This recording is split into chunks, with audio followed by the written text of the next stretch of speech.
Welcome to another Lulu Soul video. I am Lulu Soul, and this is Art and Chat, where I talk about something that I'm interested in while a time lapse of my art plays in the background. Though today we're going to try something a little bit different, where I am focusing more on the art itself as opposed to a specific topic.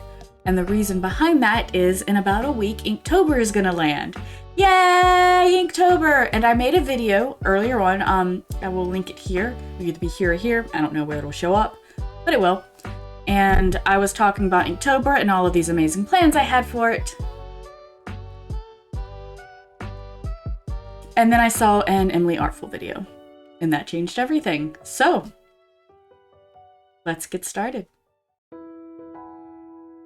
So in the beginning, I had a lot of different Inktober plans. I was going to follow 2 different prompt lists. I was going to record as much of my art progress as I possibly could, and I was going to be posting every single day. And I was going to do all of it while doing the online video game streaming, while doing my part-time job, while taking care of my family, everything that I normally do on top of the Inktober stuff. And then an Emily Artful video came out. And if you don't know who she is, you should. She's really great. I love her videos so much. And I will actually link the video I'm talking about here in this video. It should show up sometime around now. And she posted this video about the concept of practice every day and how she disagrees with it. And I don't want to go into too many details on what the video is about, because I honestly want you to go and watch her video as well as my own.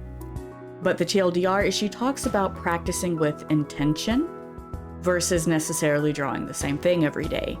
And I think that she has a really good point. When I was younger, I did draw every day, and it didn't do anything for me because I drew the same thing every day in the same way every day. It was the same character in the same pose with the same materials. I didn't change up what I was doing at all. And I didn't improve, and honestly at the time I wasn't interested in improving. And that's one of the reasons I enjoy Inktober so much, is when you have these different prompt lists, you're kind of forced out of your comfort zone to do things you normally wouldn't. So in a way, Inktober is combining the concept of practicing with intention and practicing every day. However, I think I may be going about it the wrong way this year. So instead of doing the 2 prompt lists, I'm taking a step back.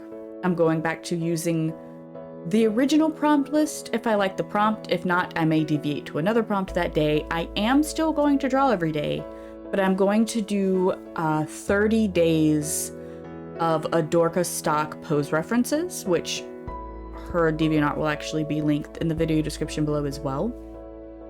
AdorkaStock is an amazing source of pose references. You can find them in all shapes and sizes. You can find a huge variations. Like, I think she's actually done in the past an Inktober collab of her own.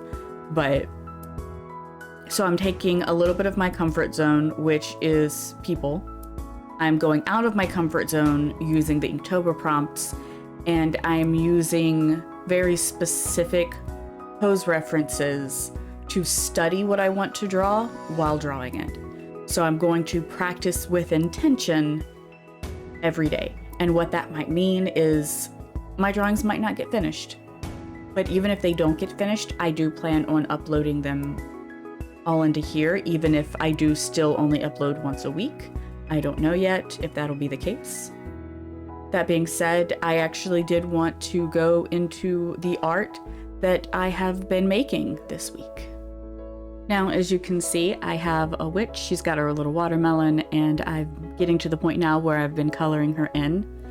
I'm actually really, really proud of the background. I'm notoriously bad at them. I much prefer just having a character floating in midair.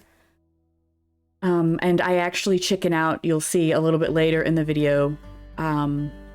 I chicken out and I end up taking the background out. And I'm actually pretty sad about that. I did keep the broom, the cat, and the wand, so I am happy I did that. But I would like to work on maybe adding more backgrounds in my videos in the future. Unfortunately, some of the footage of the art process did not make it. What I think happened is I recorded it on my phone for a TikTok and an Instagram video, but then I did not save the time-lapse recording and I did not do it on stream. And because of that, it's just not there, which is why you'll see like a huge jump from like, oh, she's gonna start coloring in the background now to boom, picture's done. So I'm sorry about that. But I had a lot of fun creating this character. We don't see a lot of farm country witches. We see a lot of cottage witches, or, you know, maybe a small garden witch, kitchen witch, but you don't really see like sitting on a back porch enjoying watermelon. And I think that's something that is really in tune with nature and something that a witch would, or at least a fictional magical witch would totally do. I know for a fact it's something that real witches do, or Wiccans, or whichever phrase you like to use for yourself if you are of that craft. But I struggled a little bit here with my color selections.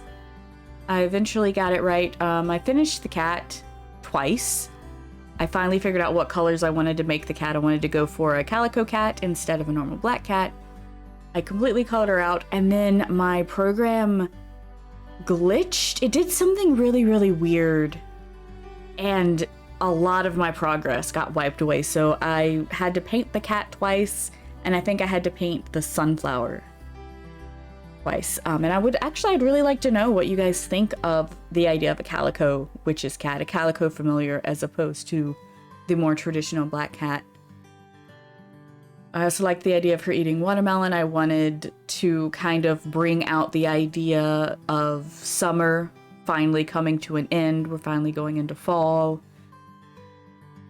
I think I might like to draw her more in the future. I want to learn more about this character's life. Like, why did she treat her broom so poorly? What is she staring at in the distance? Does she live there, or is she just visiting? These are all questions that I'll only be able to decide in the future. But as you can see, the art has now been completed. And that is the end of my topic for this week. You can find me pretty much anywhere on the interwebs under Lulu Soul. I stream mostly video games, but I do stream art. And if you'd like to hang out with me outside of the stream life, I do have a Discord. Hope you enjoyed this week's video, and I'll see you dandelions next time. Bye-bye.